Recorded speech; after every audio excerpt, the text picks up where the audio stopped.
ایک عورت کو بہت سے پیسے دے کر تعویذ اپنے بیٹے کے مکان کی دیواروں میں دبوائے، مگر کوئی تعویذ، کوئی ٹونا، کوئی زندہ اور کوئی مرا ہوا پیر بیٹے کا دل موم نہ کر سکا۔ اس کی بیوی کے حسن اور فریب کا جادو بڑا ہی سخت تھا۔ آخر ماں کو ایسا روگ لگا جو اسے لے بیٹھا، وہ مر گئی، صرف باپ رہ گیا۔ عائشہ کی عمر 20-21 سال ہو گئی تھی۔ رشتوں کے پیغام آ رہے تھے، جن میں سے کسی کے متعلق ماں کوئی فیصلہ نہیں کر سکی تھی، کیونکہ اس کا دماغ معوف رہتا تھا۔ باپ کوئی رشتہ پسند کرتا تھا تو ماں اس کی مخالفت کرتی تھی۔ یہ اس کی ذہنی پریشانیوں کا اثر تھا۔ اس کے مرنے کا اثر باپ پر بہت برا ہوا۔ 1 سال تلک وہ عائشہ کے رشتے کے متعلق بات تک سننے کے لیے بھی تیار نہ ہوا۔ اس نے یہ بھی کہا کہ اپنی ماں اور بہن بھائی کی نشانی ایک عائشہ رہ گئی ہے، اسے کس طرح نظروں سے اوجھل کر دوں۔ اسے عائشہ کے ساتھ بہت ہی زیادہ پیار تھا اور اب اس کے لیے صرف عائشہ ہی رہ گئی تھی۔ وہ جذباتی ہو گیا تھا۔ عائشہ کو اپنے باپ سے بے پناہ محبت تھی۔ باپ بیٹی حقائق کو فراموش کر کے جذبات میں گم رہے۔ وہ رشتے ناطے کا نام ہی نہیں سننا چاہتا تھا۔ برادری نے انہیں جذبات سے نکال دیا۔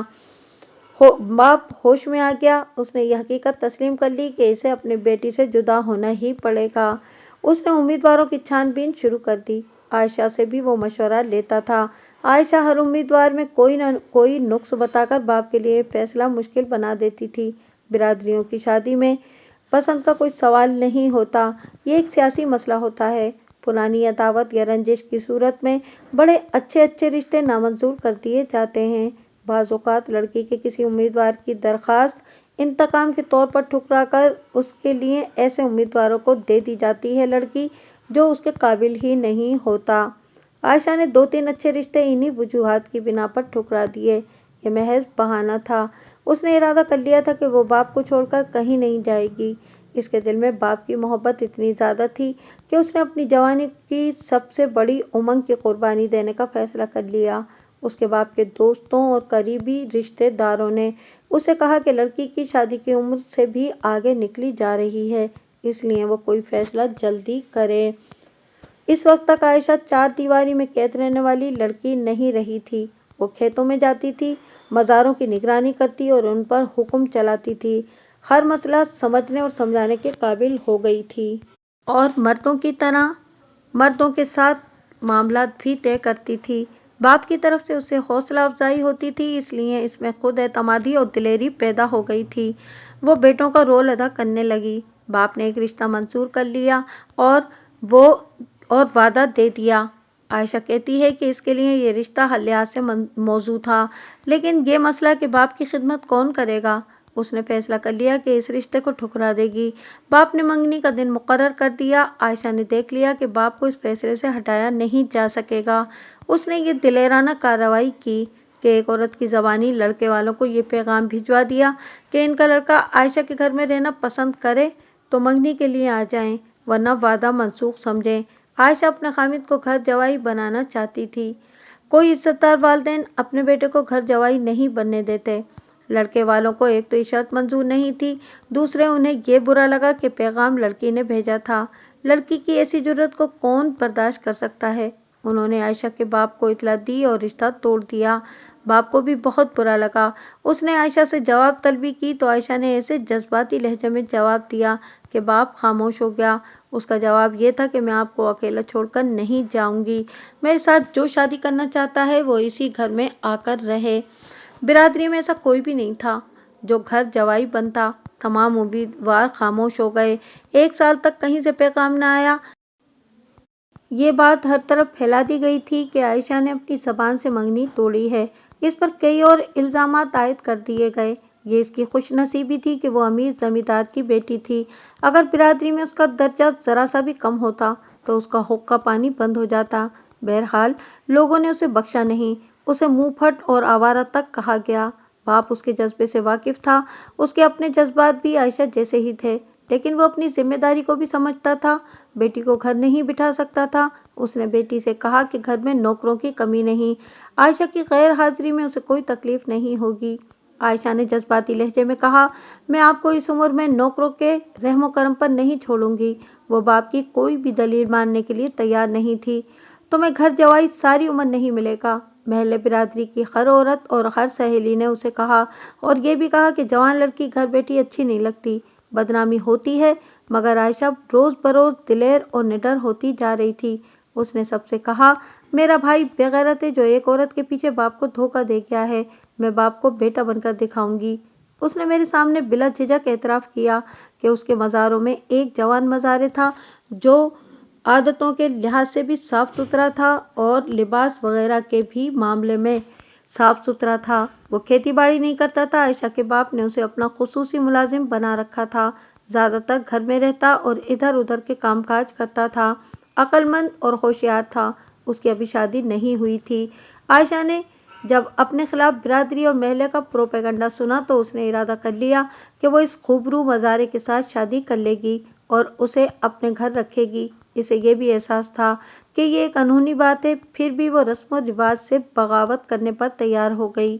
اس نے مزارے کو اسی رنگ میں دیکھنا شروع کر دیا۔ اس کے ساتھ اس کی بے تکلفی تو تھی ہی، مگر اب اس بے تکلفی میں سے آقا اور غلام کا فرق نکل گیا۔ اس نے سوچا کہ نوکروں اور مزاروں کو غلام سمجھنا اور انہیں باعزت مقام سے محروم رکھنا اچھا فعل نہیں۔ اس نے اپنی برادری کے کئی ایک لڑکوں سے اس مزارے کا مقابلہ کیا تو وہ اس نتیجے پر پہنچی کہ یہ مزارے اور زمیندار کے بیٹے ان سے بہتر انسان ہے۔ اس نے اس مزارے کو اپنے دل پر سوار کر لیا اور اس کے ساتھ دوستانہ بے تکلفی شروع کر دی۔ وہ کہتی ہے کہ اس بے تکلفی میں بے حیائی نہیں تھی، اس کا ارادہ نیک اور رویہ پاک تھا۔ تھوڑے ہی دنوں بعد اس نے محسوس کیا کہ یہ مزارے اس کے دل و دماغ پر غالب آ گیا ہے اور وہ اب اس کی ایک آدھ دن کی جدائی بھی برداشت نہیں کر سکتی۔ وہ کھیتوں میں تو کبھی کبھی جایا ہی کرتی تھی، مگر اب وہ زیادہ جانے لگی اور اس مزارے کو بہانے بنا بنا کر اپنے ساتھ رکھنے لگی۔ مزارے معلوم نہیں اس کی نیت سمجھ سکا تھا یا نہیں۔ وہ اپنائیت کا جواب اپنائیت سے دینے لگا۔ کرتے کرتے یہ جواں سال آدمی اس کی روح میں اتر گیا اور وہ اسے دیوانہ وار چاہنے لگی۔ ایک روز اس نے بے قابو ہو کر مزارے سے کہہ دیا کہ وہ اسے نوکر نہیں اپنا آقا سمجھتی ہے۔ مزارہ گھبرا گیا۔ عائشہ نے اسے بتایا کہ وہ اسے بغیر نکاح کے اپنا خامند نہیں بنانا چاہتی۔ یہ تو مزارے نے بھی دیکھا تھا کہ عائشہ نے اس کے ساتھ کبھی کوئی غیر شریفانہ بات نہیں کی تھی۔ مختصر یہ کہ عائشہ نے مزارے کو اپنی محبت کا قائل کر لیا۔ ایک روز اس نے مزارے سے کہا کہ اگر وہ اسے کہے کہ آؤ شادی کر لیں تو کیا وہ مان جائے گا؟ مزارے ہنس کر بولا، بی بی جی، ستارے ٹوٹ جایا کرتے ہیں، دو ستارے کبھی ایک نہیں ہوتے، یہ آسمانوں کا قانون ہے جو زمین پر بھی چلتا ہے۔ آپ زمین کا ستارہ ہیں، مجھے آپ اپنے جیسا سمجھتی ہیں، ہم ٹوٹ کر ایک دوسرے کی نظروں سے غائب ہو جائیں گے، مل نہیں سکیں گے۔ عائشہ نے ذہن میں ایسی سوچیں بٹھا لی تھیں جو عملی شکل میں کبھی آ ہی نہیں سکتی تھیں۔ اس نے مزارے سے کہا کہ وہ مذاق نہیں کر رہی، وہ اپنے باپ سے بات کرے گی اور ساری دنیا کو دکھائے گی کہ نوکر بھی انسان ہوتے ہیں اور گھر کے مالک بھی بن سکتے ہیں۔ مزارے نے ہاتھ جوڑ کر عائشہ سے کہا کہ خدا کے لیے ایسی بات اپنے والد صاحب سے نہ کہنا، ورنہ وہ مجھے جان سے مروا دیں گے۔ وہ سمجھیں گے کہ میں آپ کو ورغلاتا ہوں، ہو سکتا وہ میرے خاندان کو زمینوں سے ہی بے دخل کر دیں۔ عائشہ پر جذبات کا غلبہ تھا اور وہ ضرورت سے زیادہ دلیر ہو گئی تھی اور اس مزارے کی یہ بات اس کے پلے نہ پڑی۔ مزارے نے اسے بتایا کہ آسمان ٹوٹ کر زمین پر آ سکتا ہے پر ایک مزارے کسی زمیندار کی بیٹی کا خامند نہیں بن سکتا۔ اس کی صرف ایک ہی صورت ہے کہ وہ کہیں بھاگ جائیں اور شادی کر لیں، مگر وہ اس پر بھی رضامند نہیں ہوگا۔ اس نے کہا کہ یہاں شادی ہو ہی نہیں سکتی اور وہ نمک حرامی کر نہیں سکتا۔ جس معاشرے میں دو ذاتوں کی شادی نہیں ہو سکتی، وہاں مزارے اور مالکن کی شادی کا صرف تصور میں لانا بھی جرم ہے۔ عائشہ سٹ پٹائی۔ اس کے لیے مزارے کی باتیں نئی اور عجیب نہیں تھیں، وہ تو ناممکن کو ممکن بنانے کا تہیہ کیے ہوئے تھی۔ ایک روز باپ نے اسے ایک بار پھر کہا کہ وہ گھر جوائی کی امید دل سے نکال دے اور فلاں رشتہ قبول کر لے۔ عائشہ نے کہا، ابا جان، میرے دل میں آتی ہے کہ کسی مزارے کے بیٹے کے ساتھ شادی کر کے ساری برادری کو شرمسار کر دوں۔ برادری کیوں شرمسار ہوگی؟ باپ نے کہا، میرے لیے ہوگی یہ شرمساری، برادری میرے سر پر جوتے مارے گی۔ میں جانتا ہوں کہ تم نے یہ بات غصے میں کہی ہے، لیکن بیٹی یاد رکھنا، کبھی غصے میں یا مذاق میں بھی ایسی بات کسی اور سے نہ کہنا۔ اونچے گھرانوں کے لوگ ایسی باتیں کسی بھی رنگ میں ذہن میں نہیں لایا کرتے۔ عائشہ کی زبان سل گئی۔ مزارے کی محبت اس کے دل میں اتنی گہرائی میں چلی گئی تھی کہ شادی ہو یا نہ ہو وہ اب اسے دل سے نہیں نکال سکتی تھی۔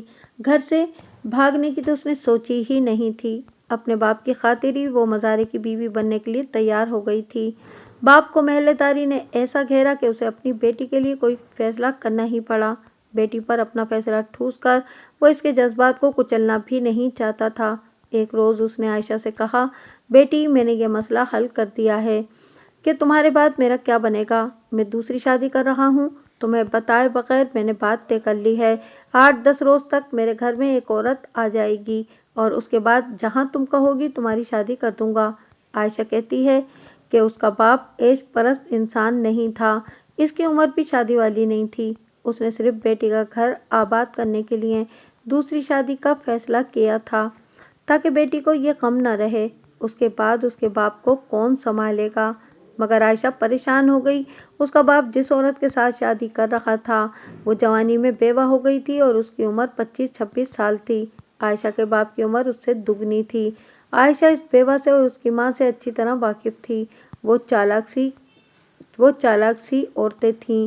عائشہ کو باپ کا یہ فیصلہ پسند نہ آیا لیکن وہ فیصلہ بدل نہ سکی۔ ہر گھر تک یہ خبر پہنچ گئی کہ عائشہ کا باپ فلاں عورت کے ساتھ شادی کر رہا ہے۔ کسی نے بھی یہ نہ سوچا کہ وہ شادی کیوں کر رہا ہے۔ سب یہی کہتے تھے کہ اسے اپنی بیٹی کا کوئی خیال نہیں اور وہ اس عمر میں اپنا بیاہ رچا رہا ہے۔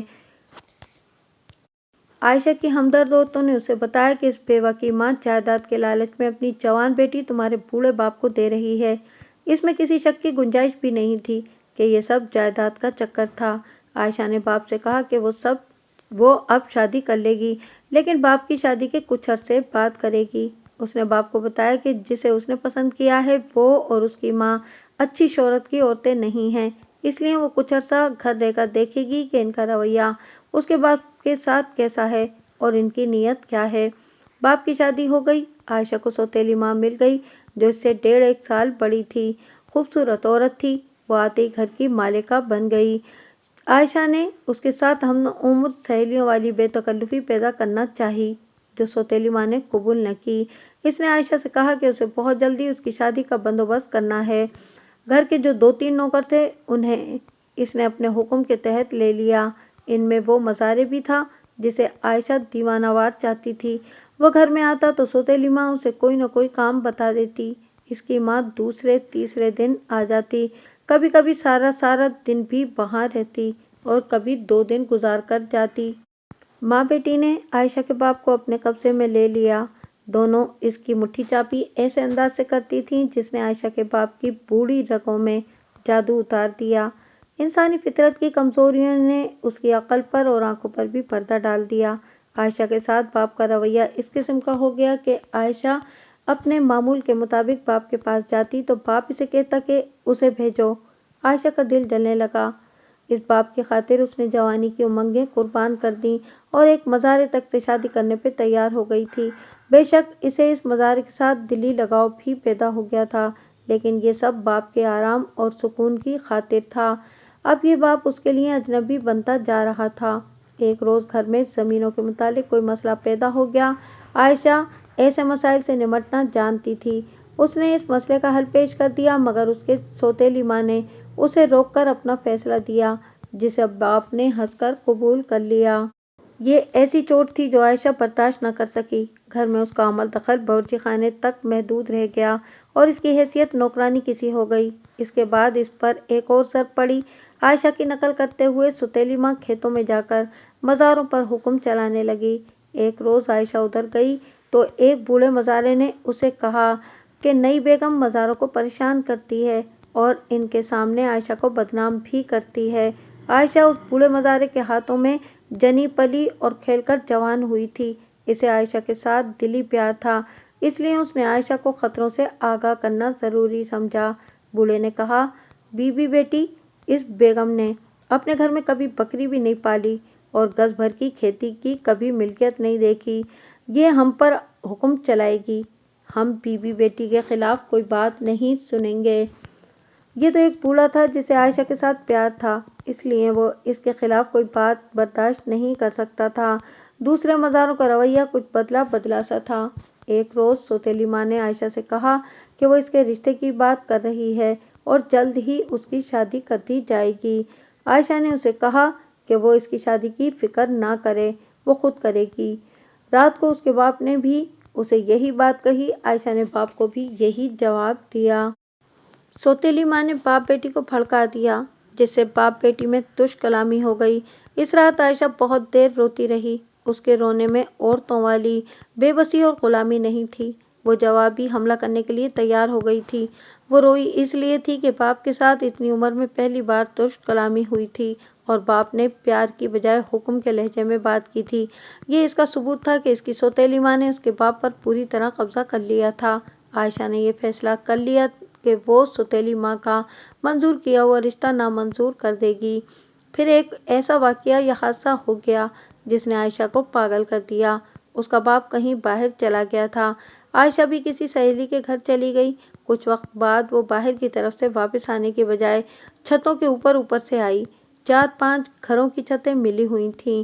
اپنی سیڑھیوں سے اتر کر برآمدے میں آئی تو ایک کمرے کا دروازہ ذرا سا کھلا ہوا تھا۔ اس نے کیواڑ دھکیلا تو کمرے میں اسے جو منظر نظر آیا، اس نے اس پر غشی کی کیفیت طاری کر دی۔ اس نے اپنے محبوب مزارے کو اپنی سوتیلی ماں کے ساتھ بڑی نازیبا حالت میں دیکھا۔ مکان کا بڑا دروازہ اندر سے بند تھا۔ اسے کوئی ہوش نہ رہا کہ مزارے کب اور کس طرح گھر سے نکل کر گیا۔ اسے اتنا یاد ہے کہ سوتیلی ماں اس کے سامنے کھڑی ہوئی اسے کہہ رہی تھی، اگر تم نے اپنے باپ کو بتایا تو تمہارے لیے اچھا نہیں ہوگا۔ میں تمہارے باپ پر ثابت کر دوں گی کہ تمہارا اس مزارے کے ساتھ ناجائز تعلق ہے۔ تمہارا باپ میرے قبضے میں ہے، وہ میرے خلاف کوئی بات نہیں سنے گا۔ عائشہ کے ارد گرد کی ہر چیز گھوم رہی تھی۔ اس کی زبان اکڑ گئی تھی، عقل ماری گئی تھی اور اس پر خاموشی طاری ہو گئی۔ صرف یہ احساس زندہ رہا کہ اس کے اندر آگ بھڑک اٹھی ہے اور وہ جل جل کر مر جائے گی۔ شام کو وہ کھیتوں کی طرف چلی گئی۔ اس نے مزارے کو بلایا اور اسے پرے لے گئی۔ مزارے تھر تھر کانپ رہا تھا۔ عائشہ کے آنسو بہہ رہے تھے۔ اسے پتہ نہیں چل رہا تھا کہ کیا کہے اور کیا نہ کہے۔ مزارے نے ہاتھ جوڑ کر کانپتی ہوئی آواز میں کہا، بی بی جی، میں یہاں سے جا رہا ہوں۔ میں مجبور تھا۔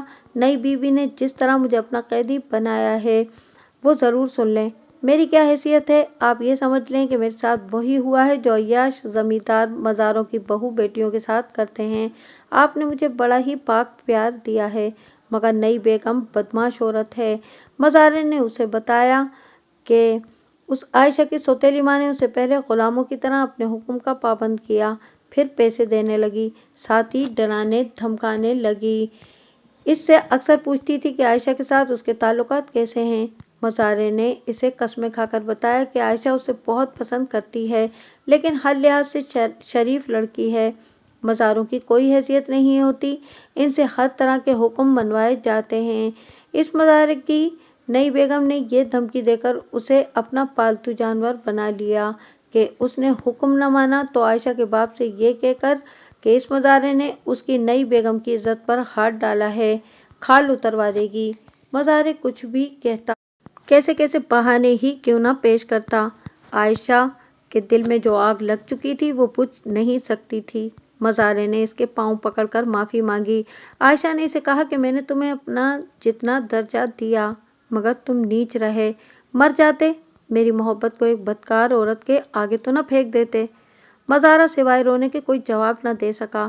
وہ اس قدر خوفزدہ تھا کہ اس کا رنگ پیلا پڑ گیا تھا۔ عائشہ کو وہ اچھا لگتا تھا، اسے اس پر رحم آ گیا۔ اس سے پوچھا کہ نئی بیگم اس کے ساتھ کیسی باتیں کرتی رہی ہے۔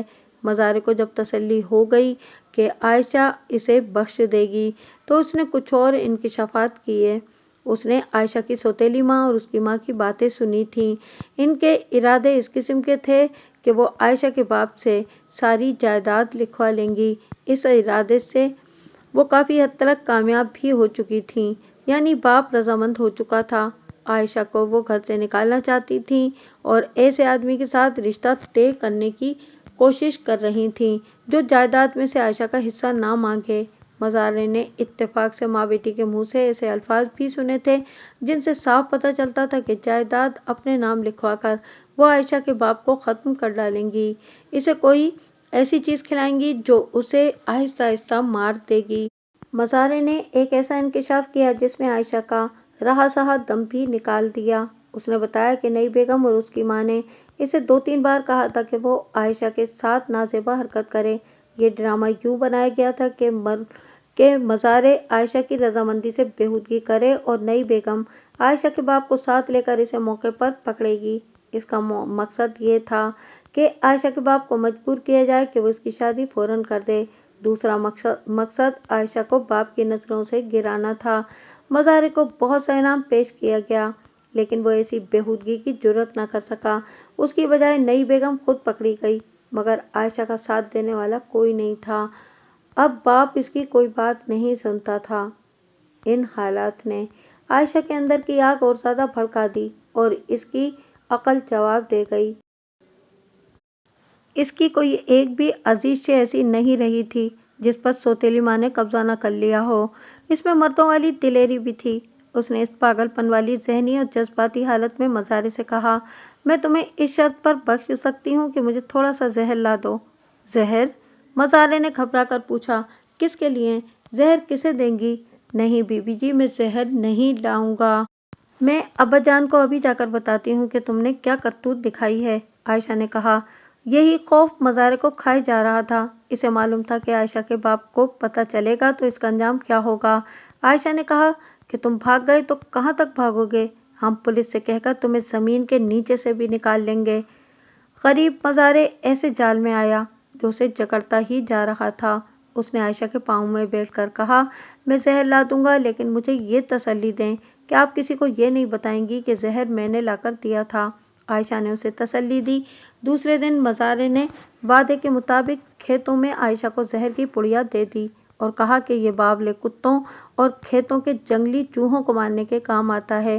عائشہ کہتی ہے کہ زہر دیکھ کر اس پر خوف طاری ہونے کی بجائے سکون طاری ہو گیا، جیسے اس کے سارے دکھ دور ہو گئے ہوں۔ اس کے دل میں یہ خیال بھی آیا کہ یہ زہر خود کھا لے اور مزارے کو بھی کھلا دے، مگر ارادہ بدل گیا۔ اس پر انتقام کی آگ غالب آ گئی۔ رات کو سونے سے پہلے اس کی سوتیلی ماں دودھ پیا کرتی تھی۔ نصف سیر دودھ روز اس کے لیے الگ گرم ہوتا تھا۔ باورچی خانہ عائشہ کے قبضے میں تھا۔ رات کو اس نے اس دودھ میں زہر ملا دیا۔ وہ سوتیلی ماں کو ہلاک کرنا چاہتی تھی۔ اس نے کچھ بھی نہ سوچا کہ یہ عورت ہلاک ہو گئی تو وہ پکڑی جائے گی۔ زہر کی موت کو چھپانا ناممکن ہوتا ہے اور یہ معاملہ پولیس اور عدالت تک بھی جائے گا۔ اس کے دماغ پر خون سوار تھا۔ سوتیلی ماں آئی اور دودھ کا پیالہ اپنے کمرے میں لے گئی۔ عائشہ جلدی سو جایا کرتی تھی۔ اس رات اسے نیند نہیں آ رہی تھی۔ اس کے کان اس کمرے کی طرف لگے ہوئے تھے جس میں اس کا باپ اور اس کی سوتیلی ماں سوتی تھی۔ ایک ایک منٹ ایک ایک گھنٹے کے برابر ہوا جا رہا تھا۔ غالباً 3-4 گھنٹوں بعد اسے اس کمرے سے بڑی زور کی اُبکائی کی آواز آئی۔ پھر اور زیادہ بلند آوازیں کرہانے کی سنائی دینے لگیں۔ سوتیلی ماں نے عائشہ کو آوازیں دیں۔ عائشہ دوڑی گئی باپ کے کمرے میں۔ وہ اس امید پر داخل ہوئی کہ اس کی سوتیلی ماں تڑپ رہی ہوگی، اُبکائیوں سے مر رہی ہوگی اور تھوڑی دیر بعد مر جائے گی، مگر وہ اچھی بھلی تھی۔ اس کی بجائے اس کا باپ پلنگ پر تڑپ رہا تھا۔ اسے اُبکائی اتنی زور سے آتی تھی کہ وہ الٹا سیدھا ہونے لگتا تھا۔ عائشہ نے پوچھا کہ انہیں کیا ہوا ہے تو سوتیلی ماں نے بتایا کہ وہ اپنے لیے دودھ لے کے کمرے میں آئی تو عائشہ کے باپ نے کہا کہ وہ دودھ پینا چاہتا ہے۔ اس سے پہلے اس نے رات کو کبھی دودھ نہیں پیا تھا۔ سوتیلی ماں نے اپنا دودھ اسے دے کر کہا کہ یہ پی لیں۔ باپ نے دودھ پی لیا اور کچھ دیر بعد اس کی یہ حالت ہو گئی۔ عائشہ کو چکر پر چکر آنے لگے۔ دنیا رات کی طرح اندھیری ہو گئی۔ وہ دوڑی گئی اور ایک ہندو ڈاکٹر کو گھر سے جگا لائی۔ ڈاکٹر کے آنے تک اس کا باپ مر چکا تھا۔ عائشہ پر سکتہ طاری ہو گیا۔ ہندو ڈاکٹر نے پہچان لیا کہ زہر دیا گیا ہے۔ اس نے وہ پیالہ دیکھا جس میں دودھ تھا۔ اس میں چند قطرے دودھ پڑا تھا۔ اس نے محلے والوں میں سے ایک آدمی کو بھیج کر پولیس بلوا لی۔ تھانے دار مسلمان تھا۔ ڈاکٹر نے اسے بتایا کہ یہ قتل کی واردات ہے۔ مقتول کی کیے کا نمونہ لے لیا گیا اور دودھ کے پیالے کو بھی پولیس نے قبضے میں لے لیا۔ لاش پوسٹ مارٹم کے لیے بھیج دی گئی۔ سوتیلی ماں نے بیان دیا کہ دودھ عائشہ نے دیا تھا۔ تفتیش کا سلسلہ شروع ہو گیا۔ عائشہ جس باپ کی محبت کی خاطر اس حال تک پہنچی تھی وہ باپ اس کے اپنے ہاتھوں مارا گیا۔ اس کی حالت بہت ہی بری ہو رہی تھی۔ تھانے جا کر اس نے تھانے دار کو صاف بتا دیا کہ زہر اسی نے دیا ہے، لیکن وہ اپنی سوتیلی ماں کو ختم کرنا چاہتی تھی۔ بدقسمتی یہ ہوئی کہ سوتیلی ماں نے یہ دودھ اس کے باپ کو پلا دیا۔